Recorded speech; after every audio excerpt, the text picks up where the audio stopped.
Bonjour tout le monde, bienvenue sur ma chaîne Mimi Confetti pour une autre présentation d'une page d'art journal. Comme vous voyez, sur ma page de gauche, j'ai fait des stencils avec de l'acrylique que j'ai utilisé sur la page de droite. En règle générale, j'essaie de faire le plus de récupération possible des médiums que j'utilise. Je vais d'abord commencer par faire des ronds sur des impressions que j'ai fait à la gel presse. Si jamais vous ne connaissez pas la gel presse, je vous invite à vérifier sur YouTube. Il y a plusieurs vidéos qui expliquent qu'est-ce que c'est qu'une gel presse et comment on s'en sert. Je vous avertis, ça peut vite vous faire développer une dépendance. Les ronds, je les ai découpés personnellement à la main et au punch, mais vous pouvez aussi utiliser une machine de découpe telle la Big-Shot ou la Cricut. Pour ma colorisation, j'ai d'abord utilisé des sprays. J'ai utilisé la marque Delusion et la marque Distress. Sur le marché, il y a plusieurs compagnies qui font des sprays.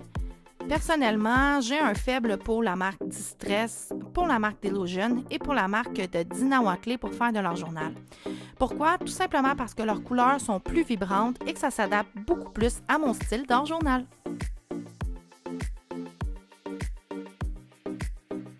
J'ai aussi utilisé des encres Distress Oxide pour faire du ton sur ton.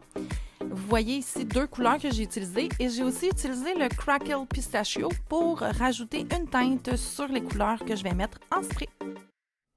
Pour bien protéger votre page, je vous encourage à mettre du gesso clair sur votre page et à bien faire sécher. Ensuite, vous allez pouvoir vous amuser avec vos sprays sans inquiétude. Je vous laisse vous inspirer.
Ici, j'ai essayé une nouvelle technique. J'ai appliqué de la vaseline sur ma création où je voulais mettre de la pâte de texture. Pourquoi? Parce que les médiums qui sont à l'eau, lorsqu'on applique un modeling paste, ça a tendance à prendre la couleur qu'on a appliquée dans notre fond. Donc, je voulais essayer une technique que j'ai vue sur YouTube pour que mon modeling paste soit le plus blanc possible. Regardez bien le résultat.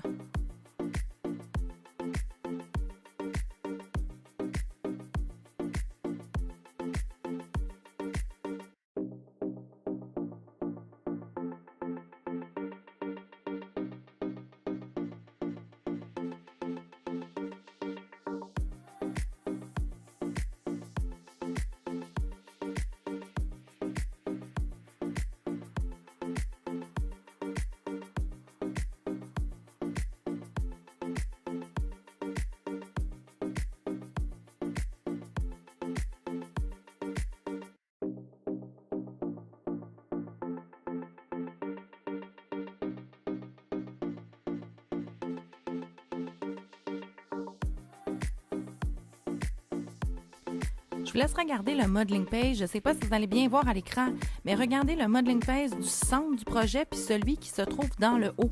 Il y a clairement une différence au niveau de la couleur du blanc. C'est une technique que c'est sûr que je vais retravailler. Je suis vraiment très impressionnée par le résultat. Le seul conseil que je vous donnerais pour l'instant, c'est mettez la vaseline directement où vous avez envie de mettre du modeling paste parce que ça fait une petite texture luisante. Si vous aimez luisant, parfait. Sinon, mon conseil, mettez-en juste où vous en avez de besoin.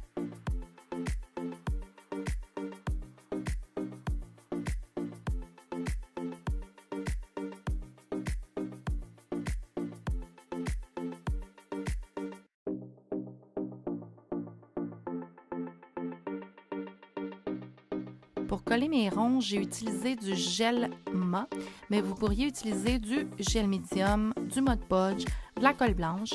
En fait, la colle que vous préférez devrait bien fonctionner. J'ai utilisé le même médium également pour coller mon bonhomme T-Mold. Pour ce qui est du gel médium, vous allez trouver ça dans tous les marchés qui vendent des produits de Beaux-Arts.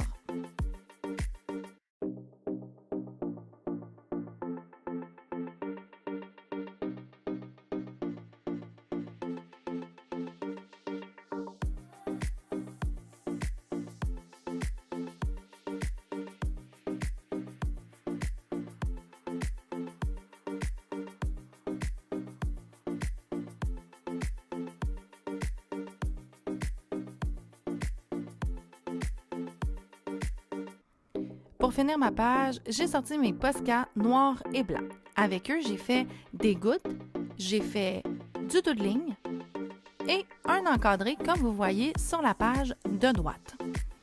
Ensuite, j'ai fait avec un plus petit crayon noir le tour de mon personnage T-Mold pour le faire un peu ressortir de ma page. Et pour finir, j'ai choisi un titre de la compagnie Art by Marlène.